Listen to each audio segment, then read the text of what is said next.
উপস্থিত আছেন সাগর জীবন কর্মকর্তা মহোদয়, উপস্থিত আছেন ওয়ার্ক কনসার্নের কর্মকর্তা কর্মচারীবৃন্দ এবং যাদের কিনে আজকের এই কর্মশালা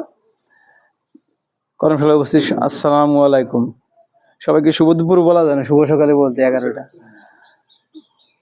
আমি একটু ওভারভিউ ওনার কথা থেকে কিছু বললাম যে উনি কিছু সমস্যার কথা চিহ্নিত করলেন, আমি সেই বিষয়ে একটু আলোকপাত করতে চাই এবং এই ম্যাপিংয়ের বিষয়টা আমার একটু যেটুকু নলেজ সেই বিষয়ে করবো। অ্যান্ড দ্য এন্ড আমি আমার দপ্তরে কিছু কথা বলবো। দেখেন, 21-22 না 20-21 অর্থ বছরে সরকারের অর্থ বছর ওই সময়টায় বাংলাদেশের একটা গুরুত্বপূর্ণ ঘটনা ঘটে যায়। শুধু বাংলাদেশে, সারা পৃথিবীতে জানেন করোনার অভিঘাত। আর তারপরে বাংলাদেশের উপর আরেকটা প্রেশার যেটা আসে সেটা হচ্ছে আপনার 5ই আগস্টের পরে বাংলাদেশের রাজনৈতিক যে প্রেক্ষাপট, যে পরিবর্তনটা আসে, এই দুই পরিবর্তনে বাংলাদেশের আর্থসামাজিক অবস্থায়, বাংলাদেশের অর্থনীতিতে যে ডিক্রেশন হয়েছে এটা আপনারা ইমাজিনও করতে পারবেন না। আমি একটা রিপোর্ট একদিন দেখেছিলাম পত্রিকায়, নতুন করে 1,25,00,000 মানুষ বিলো পভার্টি লাইন, মানে দারিদ্রের একটা সীমা আছে সরকারি, সেই লাইনের নিচে চলে আসছে। মানে এটা একটা ব্যাপক মানের কনসার্ন।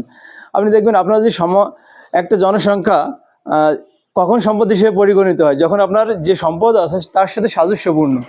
মানে সম্পদ আর যদি জনসংখ্যা যদি ব্যালান্সড হয়, দেন আপনি তাকে জনসংখ্যাটাকে সম্পদ বলবেন।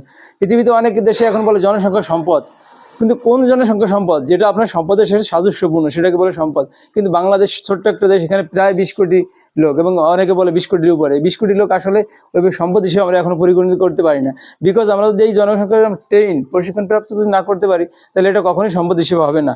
এই যে মাদকের কথা আসছে, তার বাল্য বিয়ের কথা, এগুলো কেন আসতেছে? মাদকটা কেন গ্রহণ করতেছে? আপনি তাকে যে একটা যুবক ছেলে কাজ দিতে পারতেছে না, সে তো ফ্রাস্ট্রেশনে ভুগতেছে। আর ফ্রাস্ট্রেশনে ভুগলে তার পরিণতি কী হবে? সে তো যে কোনো একটা অপরাধ করতে পারে। দেখেন, একটা ঘটনা আরেকটার সাথে ইন্টাররিলেটেড, এটা কোরিলেটেড বলা হয়। তো এই সমস্যাগুলো যদি থাকে, আমাদের ওই উপজেলায় অনেক সময় মিটিংয়ে বলে, মাদক ঢালাভাবে বলে, আর বলে কি প্রশাসনকে আপনার একদম ডোর টু ডোর গিয়ে আসলে সেফটি নেট দেওয়া মানে সম্ভব, আর সিকিউরিটি দেওয়া সম্ভব? এটা তো পারিবারিক বিষয়, সামাজিক বিষয়, ওই যে বলেন আর্থসামাজিক বিষয়, মানে অর্থের একটা বিষয় জড়িত। মানে কি, তাকে যদি আপনি সম্পদ হিসেবে গড়ে তুলতে না পারেন বা পরিবার উপার্জনক্ষম ব্যক্তি হিসেবে গড়ে না তুলতে পারেন, দেন কিন্তু এই সমস্যাগুলো তৈরি হয়েছে, অ্যারাইজ করতেছে। এই আগুজারের মাদকের থাবাটা অনেক বড় আকারে, বিশেষ করে গৌর নদী এবং আগুজারাতে প্রায় আলোচনা আসে, প্রায় সংবাদে আমরা দেখি। তো এই সমস্যাগুলো এখানে আছে। তো একটা সমস্যা আসলে ইন্টারলিঙ্কড। আরেকটা বিষয় হচ্ছে বাল্যবিবাহ, যে পাশের গ্রামে যে বিয়ে করে, এইটাও কিন্তু সেই একই কথা, যে মানুষ যখন দারিদ্র হয়ে যাবে তখন তো চিন্তাটা মানে খুব দীর্ঘ হবে না।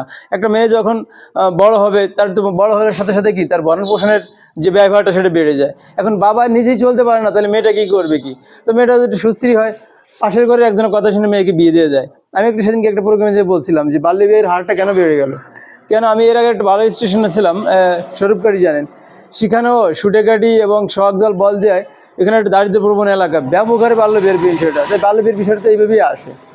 তো আপনি যদি এটা রোধ করতে চান, তাহলে অবশ্যই আপনাকে সেই অর্থনৈতিক বিষয়টাকে আপনার সামনে নিয়ে আসতে হবে। আর এই যে আমাদের যে আমরা যে উন্নয়নগুলো করতেছি বা আমরা যে সহায়তাগুলো দিচ্ছি, এটা হচ্ছে বিক্ষিপ্ত, একটার সাথে একটা লিঙ্ক নেই। দেখেন, আমাদের উপজেলা থেকে বিভিন্ন দপ্তর থেকে আপনার দেওয়া হয়, লোন দেওয়া হয়, কিন্তু কোনোটার সাথে কোনোটার নাই।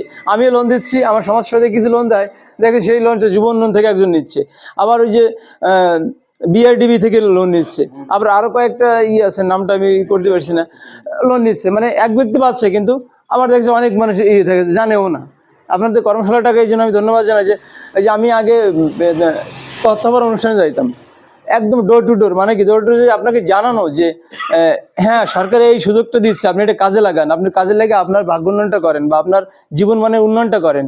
কিন্তু এখানে সেইটা হচ্ছে না সরকারের যে মানুষ জানে না যে আসলে কোথায় গেলে আমি সমস্যার সমাধান করতে পারি বা কোথায় গেলে আমি করতে পারি, এটা কিন্তু জানতেছে না। যার জন্য এই যে অর্থনীতির একটা ভাষা আছে, দারিদ্র্যের দুষ্টু চক্র যেটাকে বলে, বিসিএস সার্কেল অফ পভার্টি যেটাকে বলে, সেই সার্কেলের ভিতরে আমরা পড়ে যাচ্ছি।